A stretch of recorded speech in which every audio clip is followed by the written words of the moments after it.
Dr. Eileen Hale, your host today with TTELT, Teaching Tips for English Language Teachers.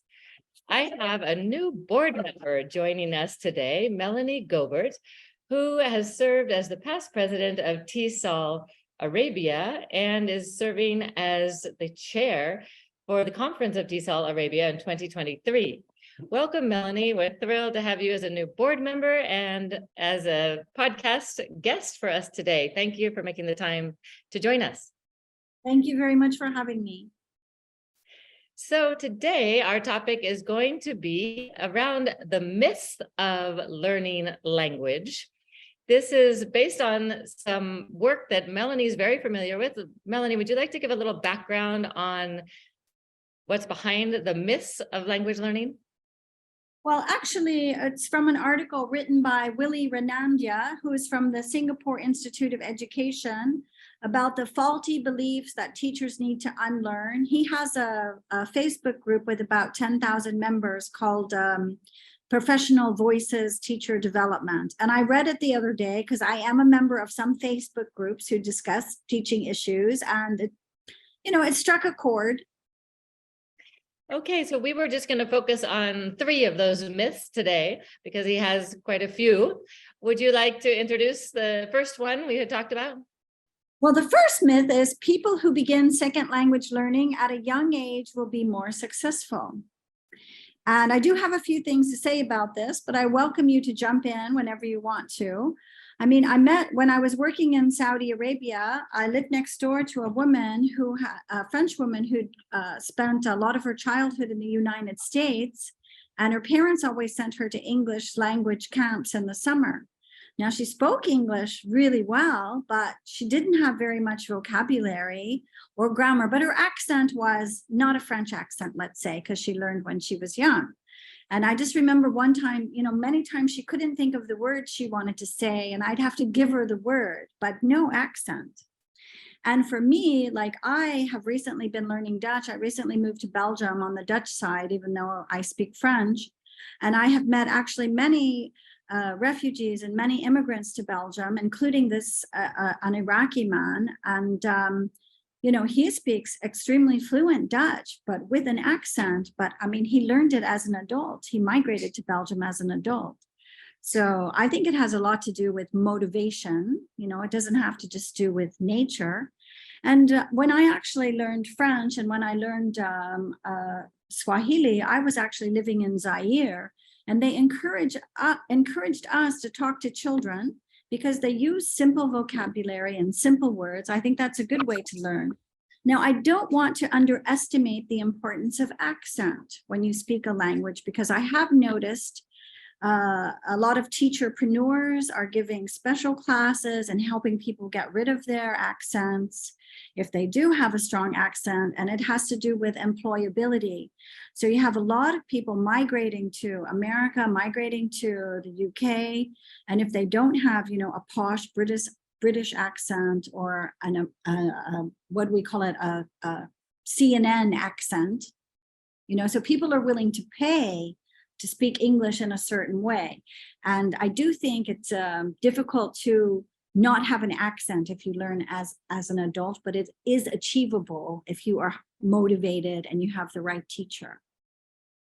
Yes, I totally agree with you, Melanie, on both fronts. I have learned several different languages as an adult. I studied French since I was a child, and then learned Spanish, Romanian, and Indonesian as an adult, I was saying after 25 years old. So I definitely concur that I think the reason why we have the myth, I think, is because we as adults develop more inhibitions as we get older. And I think the inhibitions raise our affective filter, which then inhibits us from even trying to talk because we're embarrassed that we're going to make mistakes, whereas children don't have those same inhibitions. That's my theory, if you will, one of my theories. And secondly, motivation is a huge factor, I think. A lot of adults study language tend to typically in like university settings, those kind of things, where they're maybe required to learn the language versus really want to learn the language for a certain purpose. However, English language learners are learning it as immigrants or refugees integrating in the country. I've seen tremendous success. I've worked very closely with refugees and immigrants learning English in the United States, and I'm incredibly impressed about how well they learn English as adults, having not studied it as children. So I debunk that theory. Again, I think it's motivation and inhibition. I do object to what you said about the affective filter and adults being nervous. I think it depends on the individual.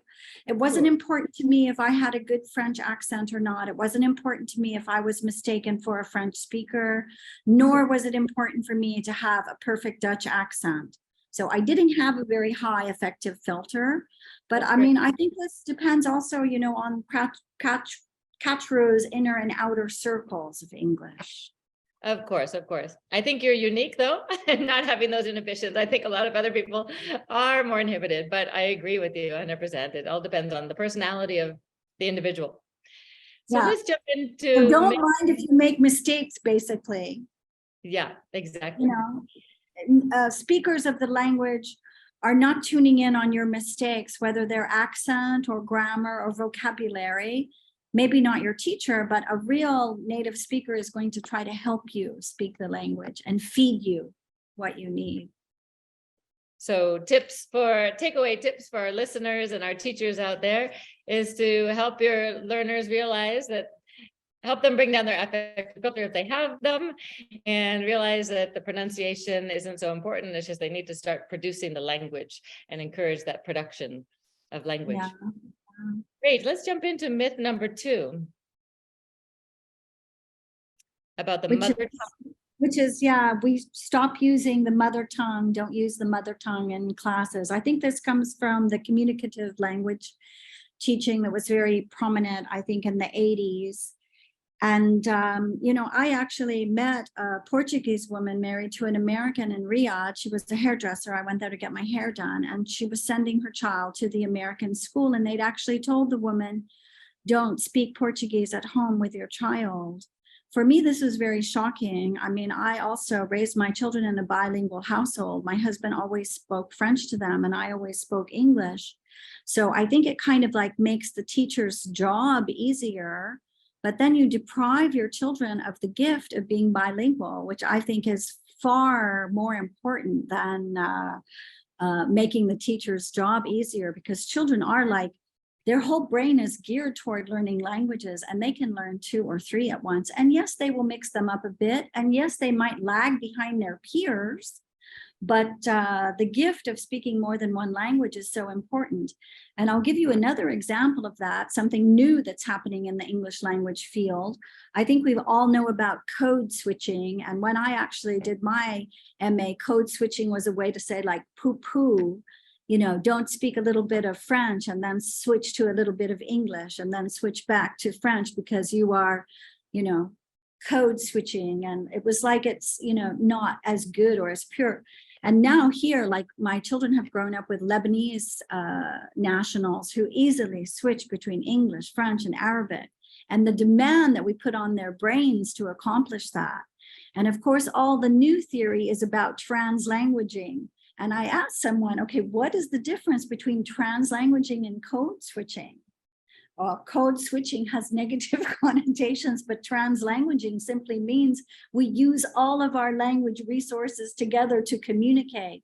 And I've always known that as someone who did speak more than one language. Tell me not to use translation.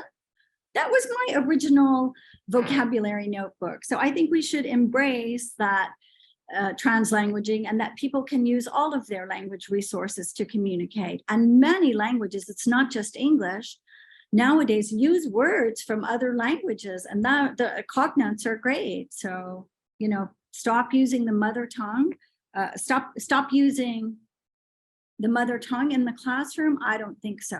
And I think that the classroom with only with a bunch of different speakers from different countries, that classroom only exists in perhaps in US IEP classrooms or British pre-university classrooms, because every classroom I've ever taught has been only monolingual speakers.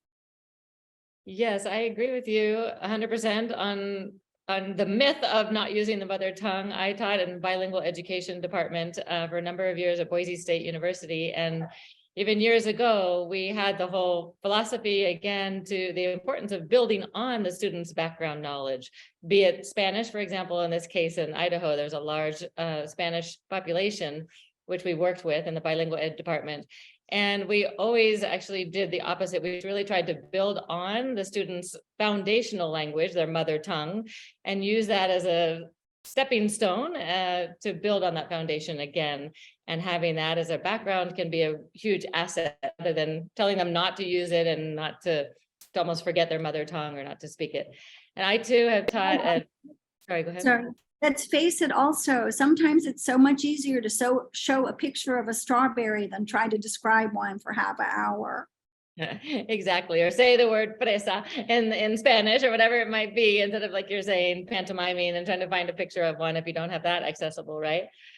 I also was just going to mention, I've been teaching at Florida State College of Jacksonville, and have had, Ukrainians and people from the Middle East, different countries, all in the same classroom in Central and South America. And I allow them to pair up and speak if they need some support in their mother tongue, and then we go back to English. But I don't think there's a deficit or a detriment to the learning of English. I think it can actually be an asset if you as the teacher facilitate that environment so they can help each other to understand a concept, and then you go back to English, discussion in your classroom.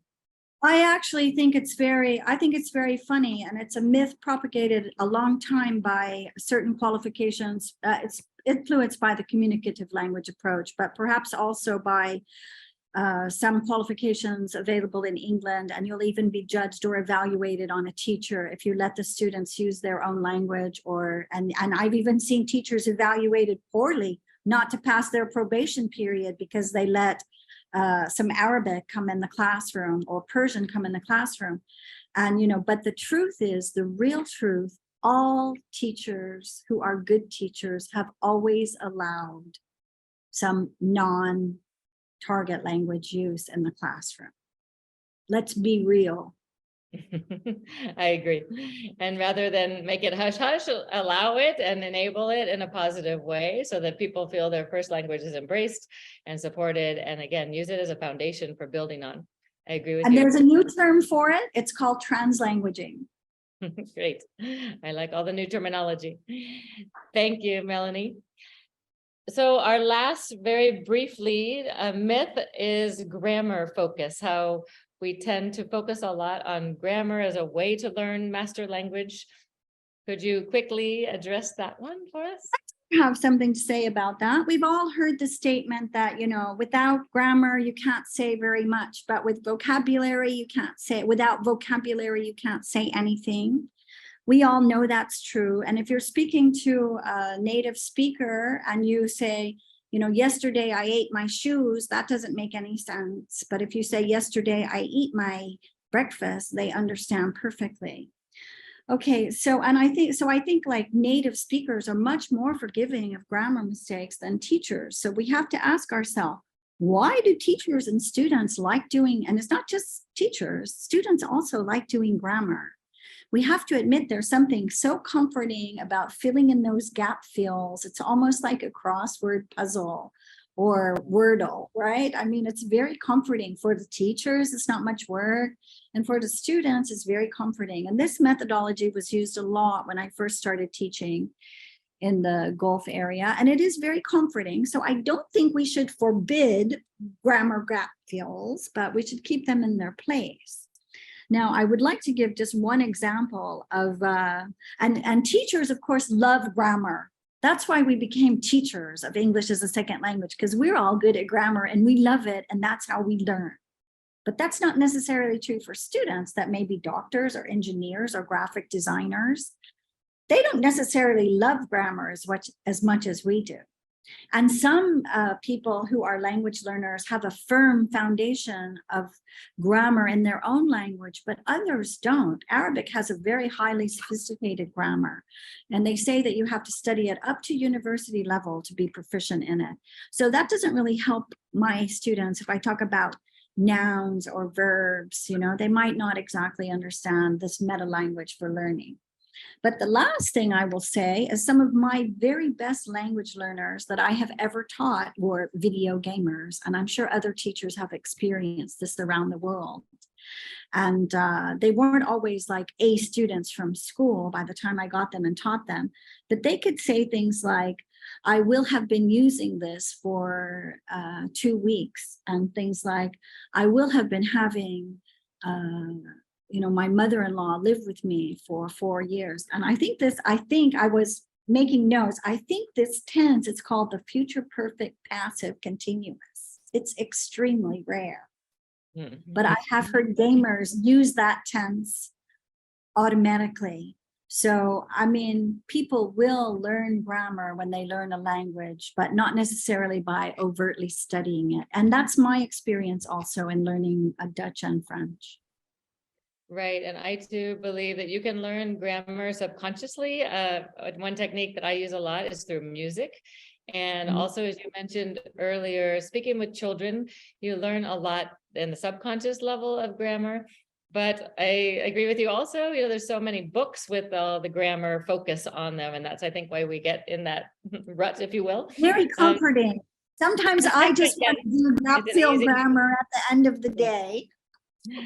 But not to get stuck in there, and use grammar as a tool like we do vocabulary, but again, get outside the box of grammar to be able to actualize it in context, I think is so important.